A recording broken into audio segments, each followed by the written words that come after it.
You know, something only a photographer can truly understand is the exact plastic rubbing against metal sound while watching a camera slide off a surface.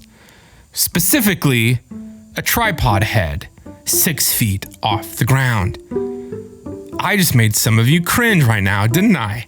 You know? Watching $9,000 succumb to gravity and stupidity in slow motion. And in that moment, your brain doesn't fully sink in the severity of what's happening. The brain really just bypasses the intellect entirely.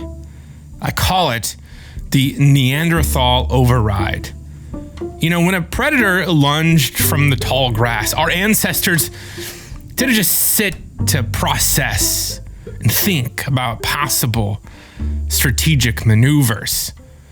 The body reacts before the mind fully knows the danger that it's in. The nervous system fires this urgent signal straight to the limbs, letting the processing of your brain catch up later. We live by these biological panic buttons. And if your parent, for example, you've perhaps, not that I would ever have done this, you've perhaps maybe had your 9-month-old crawl towards danger, specifically the ungated lip of a wooden staircase. We're not judging here, by the way. There's no judgment. Every parent has stories like this. If you know, you know. And you know, as a parent, before you consciously register the drop of your kid, that death wish child is already scooped up into your arms before your brain even realizes what happened. Your heart is stuck in your throat, pounding. You know, it was a normal Tuesday afternoon shoot in the same studio that I normally shoot in. The lens attached to my camera was the beastly 3.5-pound Canon R5 28-70 f2. It was attached to the Canon R5 Mark II, and I placed the camera on my tripod because sometimes I use a tripod, you know? But as the client was finishing up makeup, I decided for some reason that I can't remember what it was, that I was gonna freehand it. So I walked over and, like the absent-minded ignoramus that I am, I released what I call the death dial on that really right stuff Arca Swiss tripod head before I actually had the camera safely in my hand. Never did that before. Never did it since. But what happened following that was that front heavy lens just took care of the rest, you know? It sent this whole rig tumbling, flipping towards the concrete studio floor with the velocity that just still makes me wince. And instinctively, without even thinking, I reached out my right hand like a ninja, you know?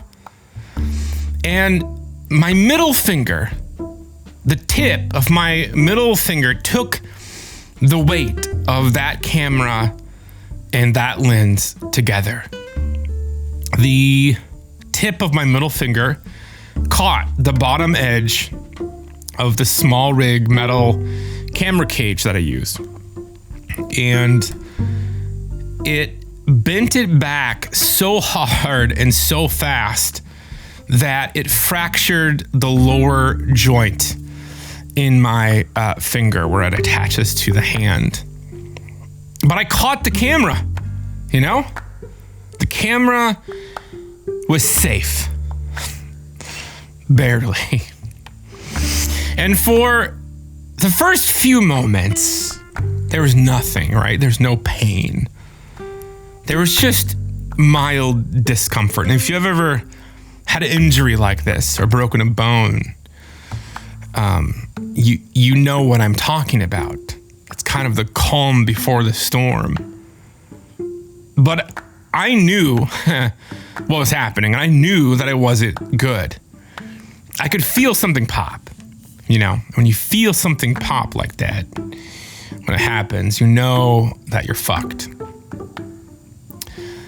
And it wasn't hurting because there's this like a specific physiological response that happens. And when you fracture something or hurt yourself and keep moving, the sympathetic nervous system, it's that ancient and loyal and completely misguided part of your biology, decides that the threat is worth managing. Vasoconstriction kicks in, and the blood vessels near the injury contract. Pain signals queue up, but they don't fully transmit to the brain yet. The body is buying you time to either run from the lion or prepare to kill it. It has no protocol for continue photographing a Fortune 500 executive. It just holds, 3 minutes, 4 minutes if you're lucky. And then the system releases. The fluid rushes in, and whatever you broke announces itself with absolute full commitment. And there I was, 3 minutes into my shoot with my hand swelling to the size of a softball. And my middle finger had this like beautiful shade of grape soda. The shoot was this portrait session, CEO, hair and makeup, already finished. The communications director and his assistant were standing off to the left on their phones, never even saw what happened. I had 40 minutes exactly with the executive before they would rush him off to his next appointment. And there was no version of that moment where I would pack up my gear and apologize and drive to the ER. That option never existed. So I wrapped my swollen hand, what I could, around the grip of that R5, my camera, and started to do my job to make photographs. I was making jokes, directing, smiling, like everything was fine, except everything was not fine. My middle finger and half my palm were so swollen. At one point, it looked like I was permanently flicking everyone off. I couldn't move my finger or really my hand much at all. And again, no one in that room knew. The CEO didn't know. The communications director didn't know. His assistant didn't know. The makeup artist didn't know till the very, very end. And the only person who knew was the studio owner, who's my friend. His name is Bronson. And I told him, and I had to have him raise a C-stand a couple times for me. Again, I smiled. I directed. I kept my voice even and my expressions relaxed. And somewhere underneath all of this, my finger was just violently screaming. The images were good. you know? Of course they were good. They looked as if nothing happened. Because it didn't, you know? At least not to the client.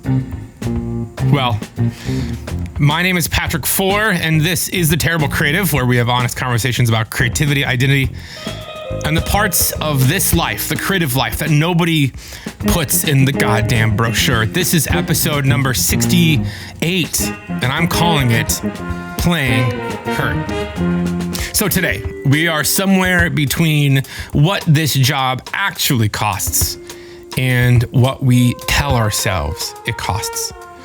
And like I have said before on this podcast a lot, I don't have a clean answer to this, but I've been in this long enough that I think it's worth saying out loud. So there's a version of this job, professional photographer, you know, that title, that looks incredible from the outside. Perhaps maybe that's why you got into it. You know, just the words professional photographer sounds cool, doesn't it? Sounds impressive at dinner parties, or at least it used to, before everyone and their uncle called themselves a professional photographer. And I get it. I'm sure you get it too, you know? You got the gear, the fancy gear, you got the access, you got the clients, you got the portfolio. It's someone who doesn't actually do this for a living, sees these finished images that you and I create and thinks, man, what a life. You know, I've had multiple people ask me, so Patrick, what do? You just like hang out with and photograph attractive models all day? Yeah, Steve. And then after I photograph attractive models, someone brings me caviar and a gin martini before I get my post-photo shoot massage. And sometimes these people aren't wrong. Steve's not wrong. But it's not about the massage and the caviar and the gin martinis, even though that'd be nice, you know. But it's about the other shit. We do get to hang out with cool people. We do get access. We do get to have cool gear, you know. But a lot of people, they just, they're looking at the output. And they're missing everything, all the bullshit sometimes that produced it. The broken finger is an extreme example, but it's not an anomaly. Ask any working creative who's been doing this long enough, and you will find a version of this story. The musician who played a full set with a torn rotator cuff.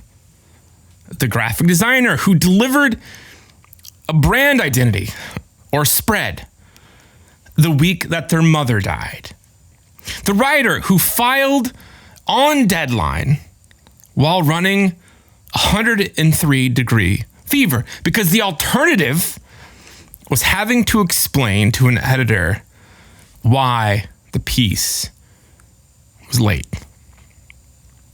And no one talks about this part. The industry doesn't really talk about it. The gear reviews don't talk about it. The how I built my photography business YouTube videos definitely don't talk about it. What they talk about is all the sexy shit.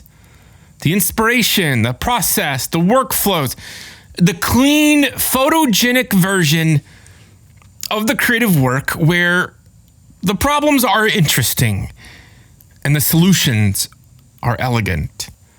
I call it the Adobe marketing version of the creative life, where you see an inspirational vignette, a snapshot of a 20-something artist, designer, sketching some new dress design, some fashion design on her iPad Pro while sitting on the New York City subway.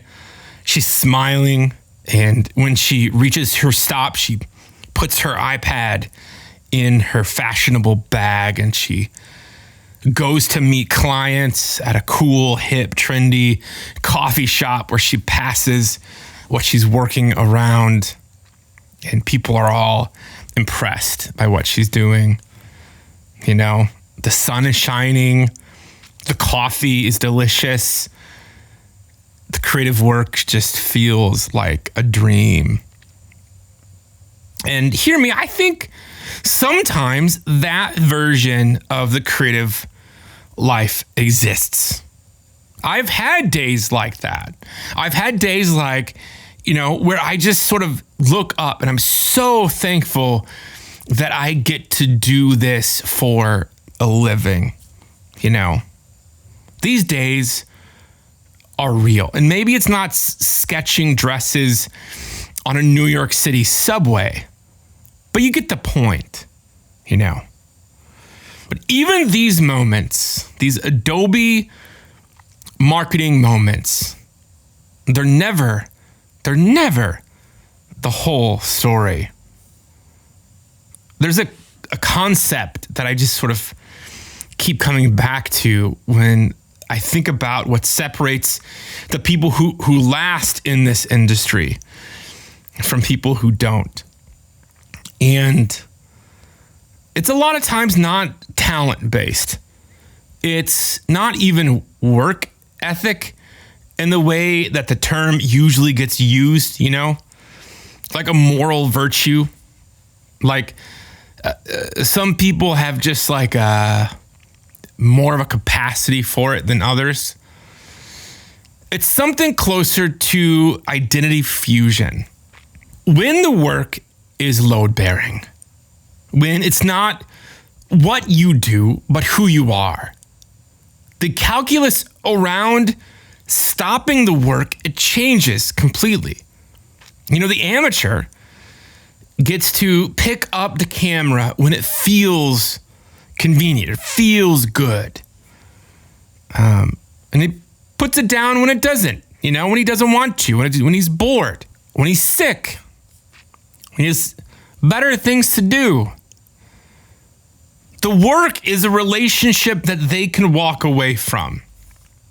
But the professional doesn't have that luxury. They don't have that exit. Or more accurately, the professional stopped being able to locate the exit a long time ago. The work and the self got tangled up somewhere around year 2 or 3 or 4. And untangling them stopped feeling like an option. So when the finger breaks, you know, you don't weigh the cost. You just move on.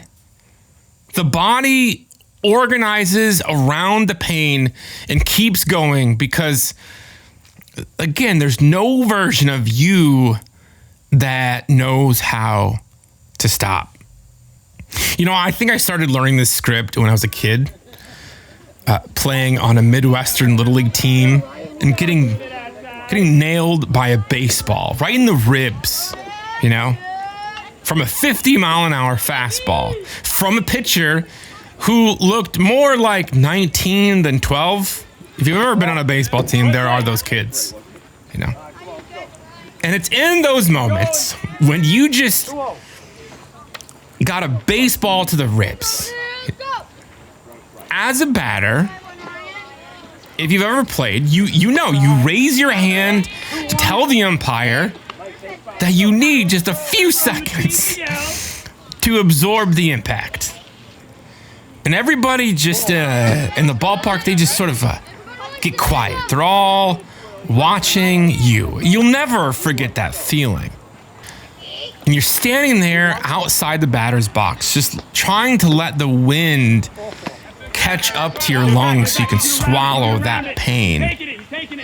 And you do it, you know? You do it. You swallow the pain because in that specific moment, a moderate bruise to the abdomen doesn't matter. Your team is down by 1 run. It's the bottom of the final inning, and there's a runner on third. And after you take that hit, you toss the bat back to the general direction of your dugout, and you trot down to first base with your chin up, performing like nothing ever happened, like it didn't hurt at all, even though inside, every single molecule of your body is screaming at you to cry, but you don't. Because the opposing bench is right there. They are right there. They are watching you, waiting for you to cry. And there's a grandstand full of parents who expect you to be tough. You know? Your dad's watching you. You can't cry. You literally take it for the team.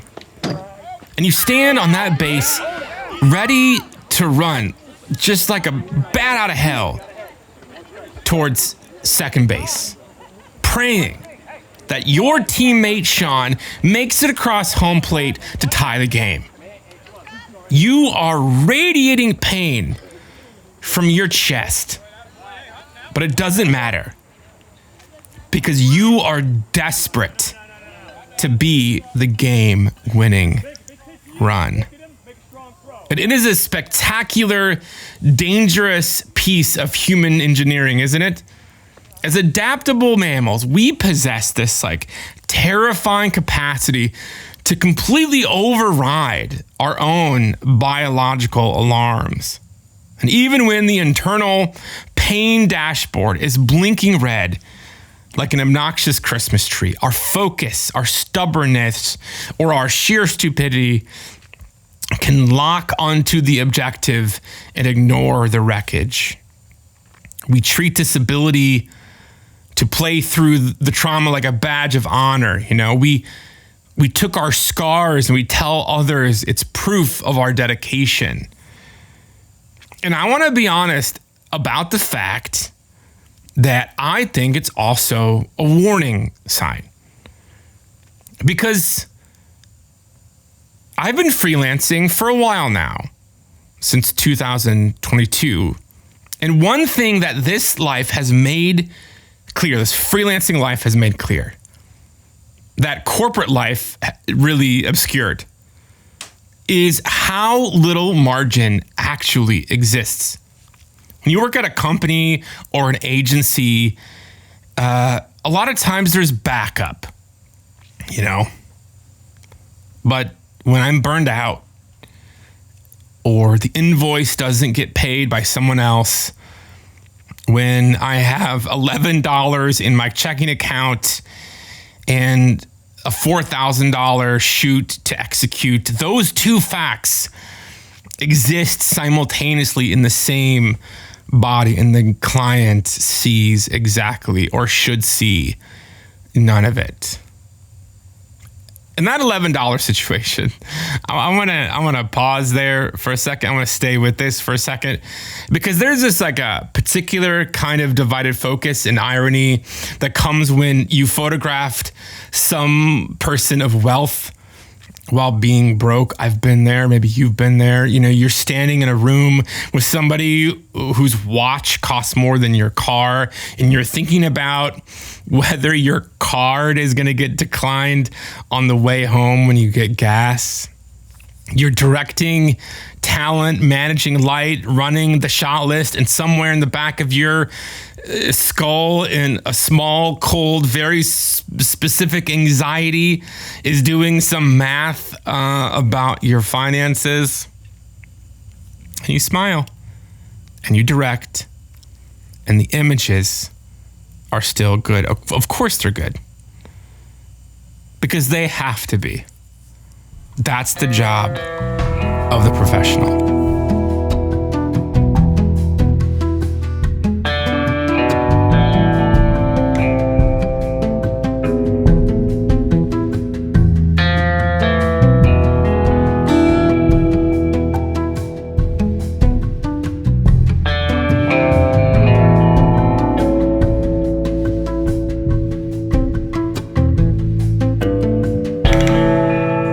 So recently, I was having a conversation with some friends, and we were talking about somehow the topic of firefighters got brought up, you know, about what they do. And we were talking about somebody else that we know who's a firefighter.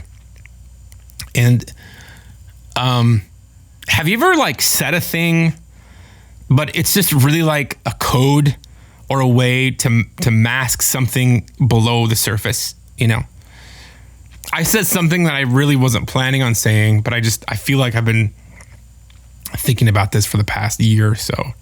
I told him that I wished I had became a firefighter.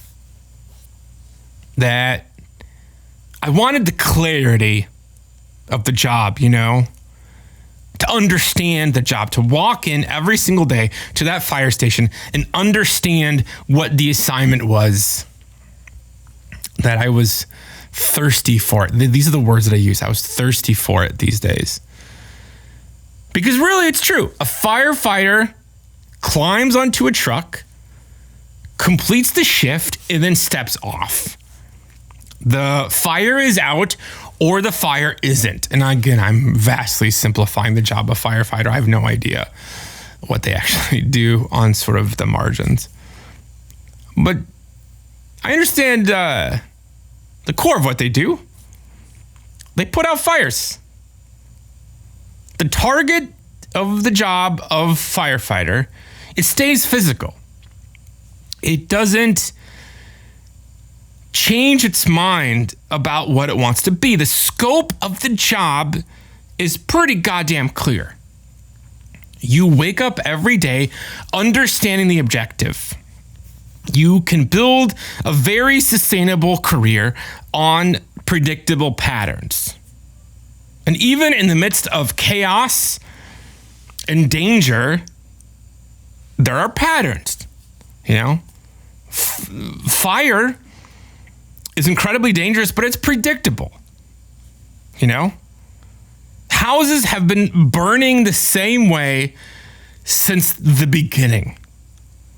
And there will always be a need for a firefighter. The firefighter will never be worried about his job, at least I hope not, being taken by AI, or whether the city will actually pay him this week or maybe in 60 days.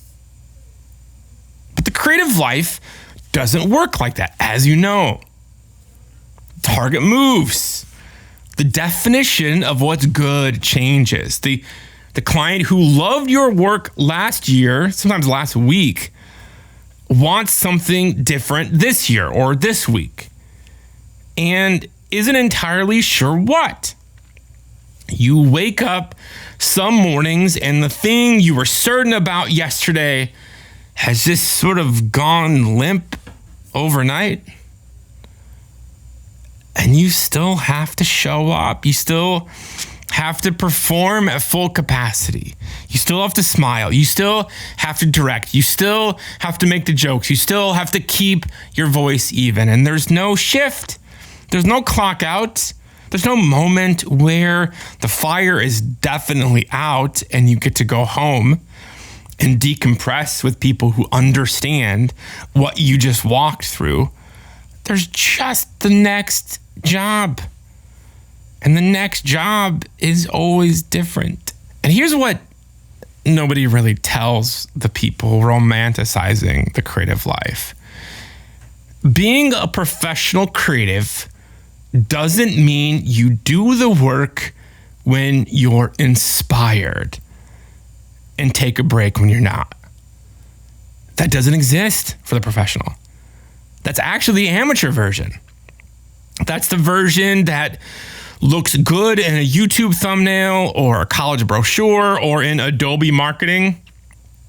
But the professional version is this. You do the work at the highest level that you're capable of on sometimes the worst days of your life for people who will never actually know what it costs. The broken finger, the pneumonia on a corporate shoot where you're running around a location for 8 to 10 hours and you don't have an assistant that day, or the 4 a.m. drive to Los Angeles when you're tired and getting over a sinus infection for A pretty low-paying job that you agreed to 6 months ago when somehow that job seemed manageable. The shoot when you're directing a room full of people and smiling and problem solving with your bank account in the single digits. I know about those things. All those things are true, by the way. You know, all those things have happened to me. That's the job. That's the whole job. That's what it means to be a professional. And the people standing outside it, looking in, thinking about making the leap, what they see is, again, the sexy portfolio, the clients, the cool gear, the freedom, the money maybe, the creative autonomy. They see the gin martinis and the lobsters, but they don't see the broken, swollen finger. So where does this capacity to withstand the pain come from? I've thought about this for a long time. Again, I don't have a clean answer, but here's where I've landed on this. I don't think it comes from discipline. Discipline is a system. You can build discipline and you can also lose discipline. Discipline requires maintenance, but what I'm describing, I think, is older than discipline. It's the thing that operates when discipline has already failed, when the motivation is gone, when the inspiration has dried up 3 weeks ago, and the shoot is in 2 hours. I think it's closer to muscle memory than willpower, except this muscle that I'm talking about isn't in your hands. It's in whatever part of you decided a long time ago that this is what you are and not what you do. And when that's true, stopping doesn't feel like an option. It feels like failure. It feels like disappearing. And so you don't stop. You wrap your hand around that camera and you smile and you direct and you make jokes. You keep going and you make goddamn good images. Because that's what you do. Because that's what you are. But I'm not going to bullshit you here.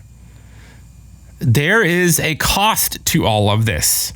And I want to name it before I let you go here. Because pretending it doesn't exist would be dishonest. And I don't do that in this show. I am that person. The one who never stops. The one who stuffs it down and just sort of keeps going.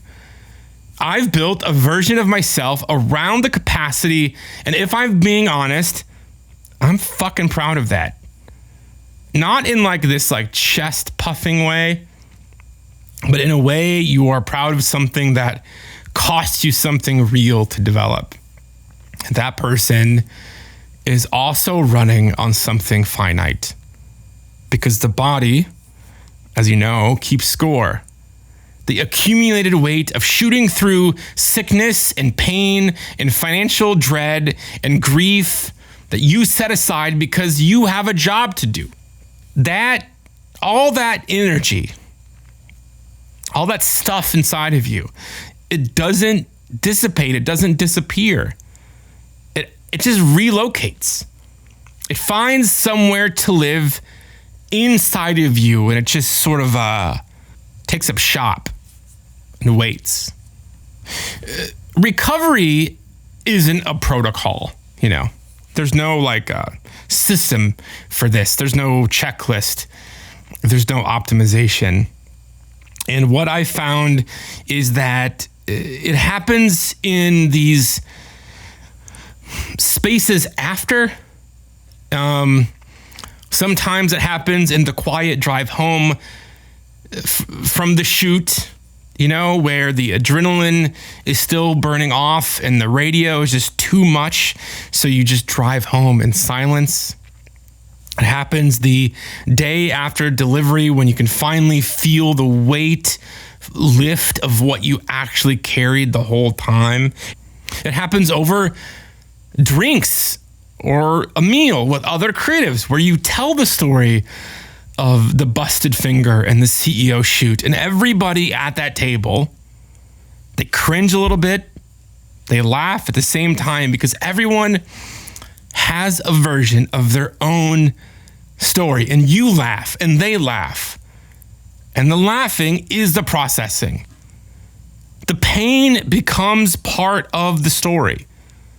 And that's the part of the story that's sometimes the interesting part. That's the part worth telling. And it's the part that keeps your ego from getting too inflated, The pain, the moments of the most cringe keeps us from getting high on our own supply. Because here's what Little League actually taught me before I knew it was teaching me anything. You take the pitch in the ribs.